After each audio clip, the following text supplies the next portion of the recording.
My name is Earl Pinto, and I am the guest host of the Flo Kennedy Show. We are greatly honored to have as our guest today a great woman, a freedom fighter for African people throughout the world. Her name is Queen Mother Moore. Welcome, Queen Mother. Thank you. How did you become known as Queen Mother Moore? Well, that name was bestowed upon me by the African students, first of all, as a result of my years of activities in this country. They gave it to me. And when I went to Africa, to Dr. Nkrumah's funeral, the chief heard about me, and he sent for me to come to him. And I went, and he said, I'm going to make you officially Queen Mother of the Ashanti. And he initiated me Queen Mother. But I was Queen Mother before I went to Africa. Did you personally know the late Kwame Nkrumah? Yes, I did. I knew him here. Okay, you met him while he was visiting here? Yes. Okay, and that is in conjunction with your work? Yes. I understand that you sent a petition to the United Nations in, I think, 1957 for reparations for the black people in America. Explain something about that to us. Yes, the petition called for us to go back to Africa, for those who wanted to go back.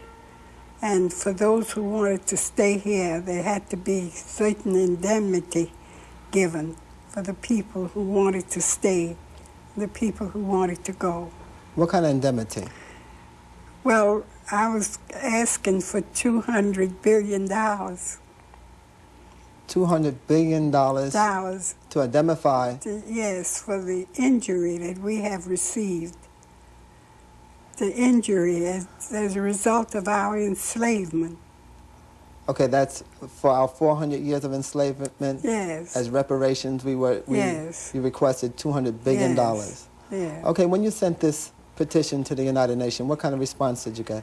I got very good response, but he told me that we needed a member nation to introduce the resolution, since we were not officially members of the UN. Is this with your work with the Republic of New Africa? No, that was not. I went as a member of the Ethiopian Women, the Universal Association of Ethiopian Women. I understand that you founded that organization. Yes. And what was that organization about? To save our men from execution. They were being executed at the rate of 2 a week almost. There was somebody being executed. Then unjustly executed? Yes, we felt they were unjustly executed. And we tried to save some of them. We did save some. Mention a few. From execution. Labat and Poret. We saved those. We saved Jenkins. We saved another brother. Well, there was a number of people that were saved from execution because they was unjustly charged with crimes. Yes. And where did this take place? In New Orleans, Okay, Louisiana. You're from New Orleans, yes. I understand. Okay.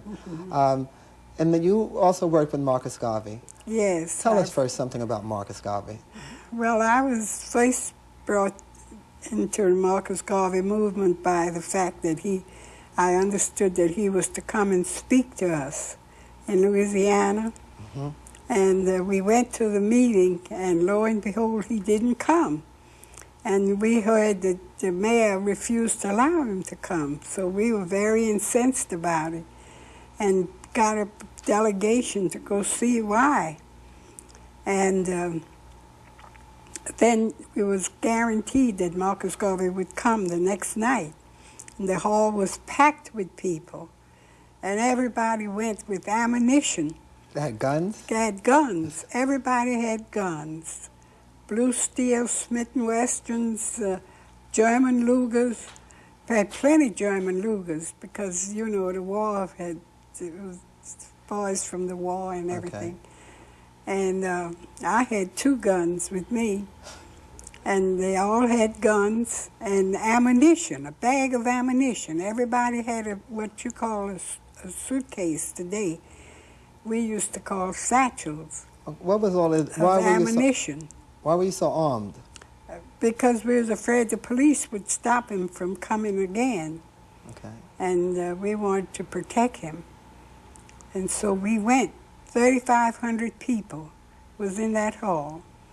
And so when Garvey came, we applauded very much.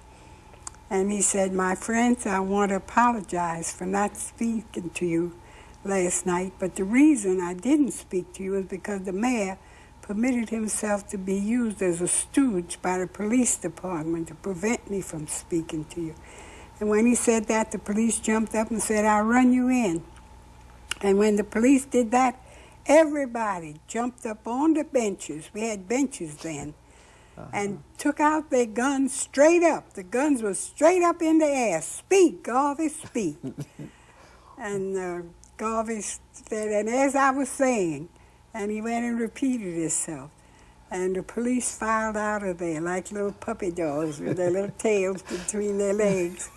Every policeman filed out of the hall. Okay, after which I understand you started a chapter of his organization? No, I didn't start a chapter. Okay. We had a chapter going down there. Okay. And you purchased stock in the Black Star Line, yes. What was that? What was the Black Star Line? Black Star Line was ships that Marcus Garvey was buying. For what purpose? To go to Africa. To go to Africa and to trade with Africa. He was going to trade with the West Indies and Africa. And what was the result of the purchase of the ships? Did they ever get to Africa? No, the people sabotaged the ships. There was great sabotage. You know, on Garvey's board, he had a lot of enemies of our people. You couldn't talk about Africa in those days without expecting the agents to be around you. You had the agents of Belgium, you had the agents of France, you had the agents of England, and all those agents were sitting on his board. Or trying to sabotage his work. And yes, in the form of blackskins. Okay. You see, so they sabotaged the ships. All right. And then they charged Garvey with fraud because they were saying that he was selling unworthy ships, you know. How did the work of Marcus Garvey influence your life? Oh, very much so. Oh, yes, because he taught me about the glories of Africa. I never went to sleep anymore since then. Never. I did much study since then of my own. On the glories of Africa? Yes. You've made numerous trips to Africa. I understand that you recently attended the Women's Conference, the International Women's Conference. Yes. Tell us about that. Yes, that was very great. It was very widely attended with 8,000 women. Okay. Yes. During your travels, recent travels to Africa, you went to Ethiopia, I understand. Yes, I went to Ethiopia. Did you witness some of the famine? No, they didn't let us go there. We didn't see anything of the famine. You wouldn't even know they had a famine. They kept that from the people. I guess that's sometimes like people visiting New York never get to see Harlem and Bedford-Stuyvesant. That's right. They just show you the... That's right, the part they want you to see. That's right. You have land in upstate, Parksville, I believe it is. Where yes. It's you have the Mount Addis Ababa. Mount Addis Ababa. Okay, and you doing work on that mountain. Well, we want to build there a college of African studies. We want to build a monument to the 100 million Africans who perished in the slave trade, and for those who died since. all the people who died. You mean the struggle. 100 million. 100 million died in the slave trade, yes. So that's our Holocaust. Yes, that's our Holocaust. Holocaust. Holocaust, yes. All right, this institution that you want to build, the purpose of it will be to educate black people? Yes, to educate our people, to help our people to understand, to de-Negroize us. To de-Negroize us, change our minds from European minds. You know, we have no idea the condition that we're in, the psychoneurosis that we suffer. We suffer a terrible, terrible blight. We don't know who we are. We use European names, and we just are comfortable with our condition. We really don't know who we are. We have no idea. We're captive. And we're absolutely comfortable with this situation. I know I feel personally very honored that you had given me an African name, Menelik. And don't you feel better since you have a... That's a right. lot better. And most of my friends call me by Menelik. Yes. And what is the significance of that name?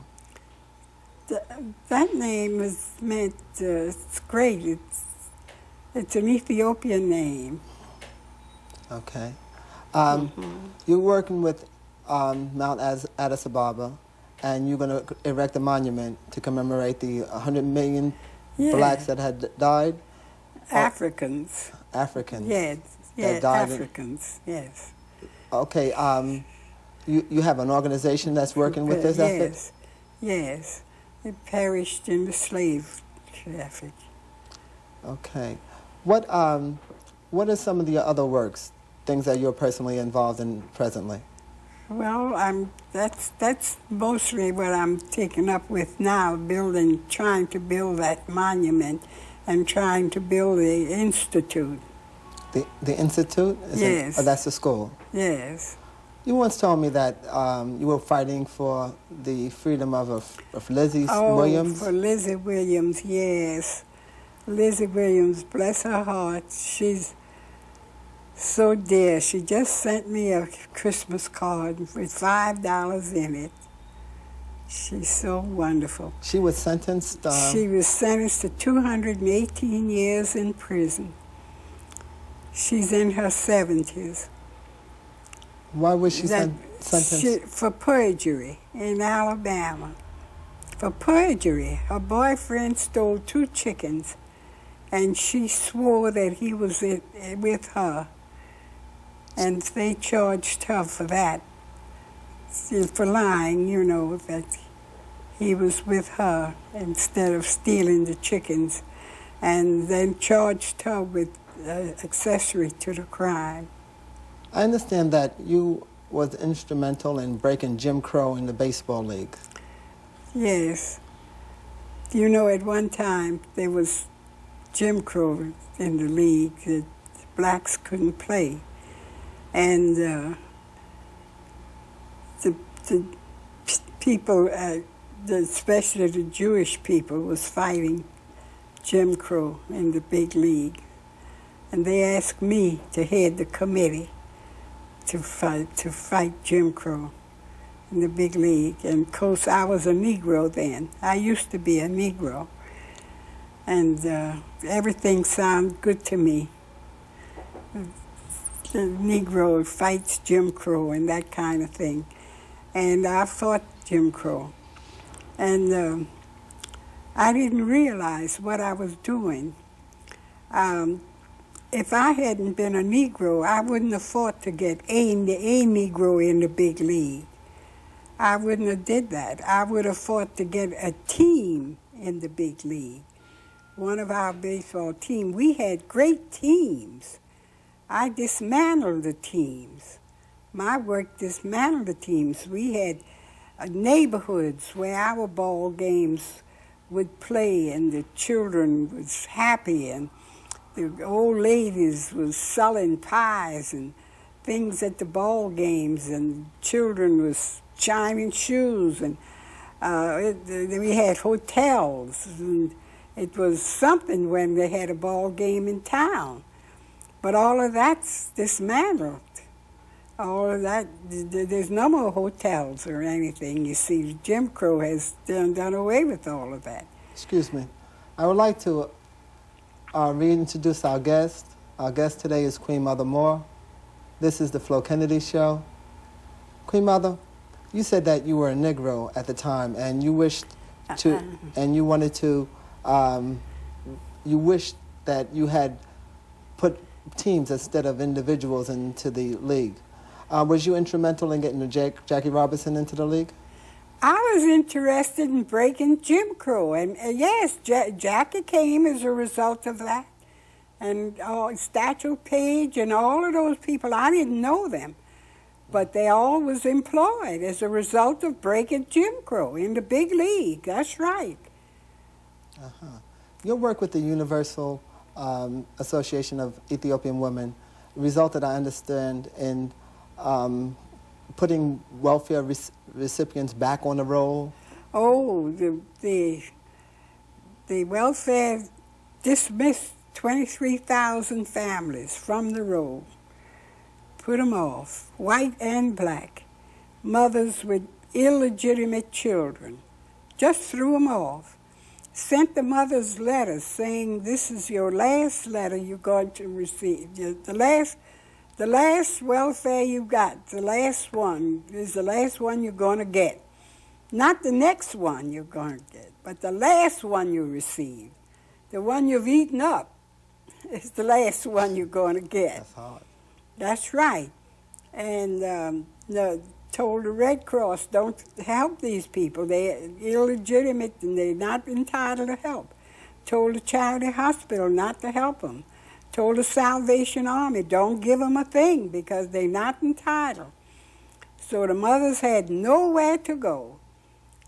We had to help the mothers to get food. We went around and begged the stores to give us food. The French market gave us food, baskets, cartons of food. And the bakeries gave us baskets of bread. All of their stale bread they gave us. And we, the pharmacists gave us medicine for the babies and all. Were these 23,000 families eventually restored to the welfare rolls? They were, yes. Louisiana was called to Washington for a hearing. Say, why have you cut these people off? And Long got up and said that that two states had cut them off, and he didn't hear any ruckus about it. And why all this fuss about going on in Louisiana? I say, because you didn't have any Ethiopian women in those states. And they rapped the gavel for me because that was a judicial hearing. It wasn't to be one to speak. But I spoke there. I said, because you didn't have any Ethiopian women. I was told that the Ethiopian women had helped the Ethiopians after, I think, Mussolini attacked Ethiopia during the war. Oh, yes. We played a great role in getting clothing and getting food, getting things, sheets. Went to the laundry and got sheets and got the nurses to sterilize the sheets and roll them up in bandages to send to Ethiopia. Oh, yes.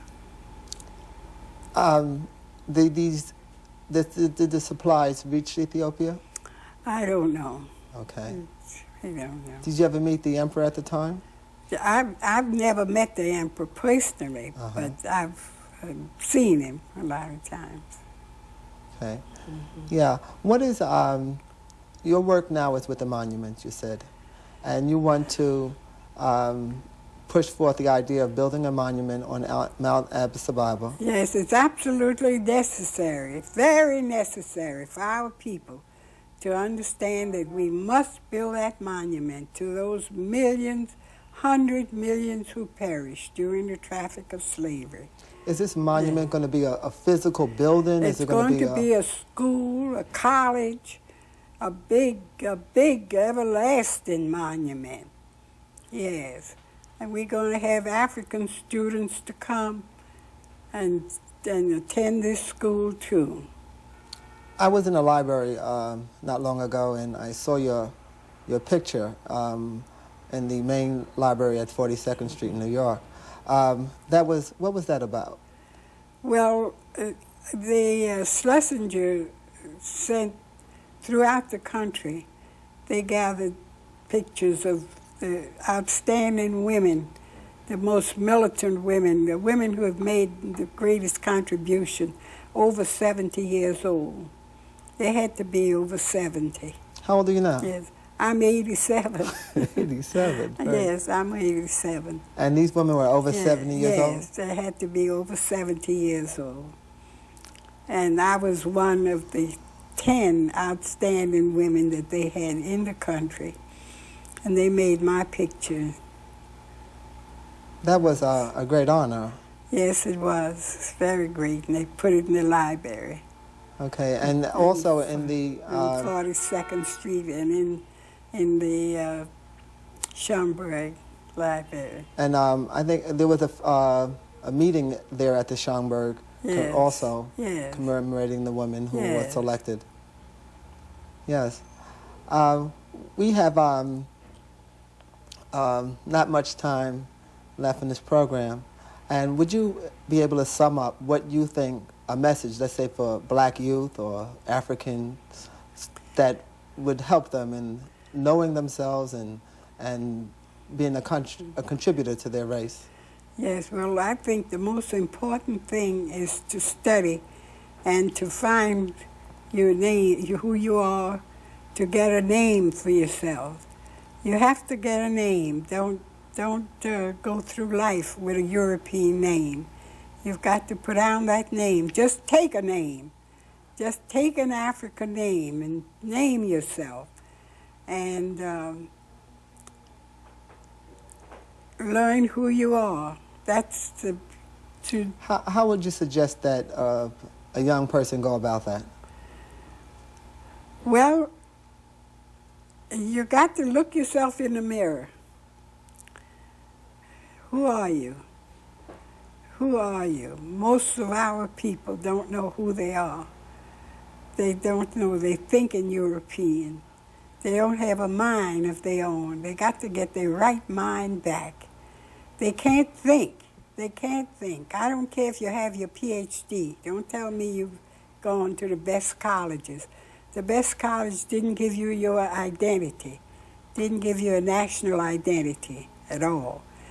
You've got to be able to comprehend what you're thinking. You've got to be able to understand and think for yourself and stop thinking in the pattern that the other people want you to think all the time. You think this begins with taking upon yourself an African name? Oh, yes. And that has a great significance and, I guess, influence over the mind. Yes. I know it has for me. Yes. So you suggest that the young black people take upon themselves an African name to get to know who they are. That's right. I didn't have to change my name because the Moors was a great nation of Africans. You see, I didn't have to do that. So you were born with an African name. I was born a Moor. Yeah. It's very good. Mm-hmm. We have here Queen Mother Moore, and this is the Flo Kennedy Show. Thank you very much. See you next time.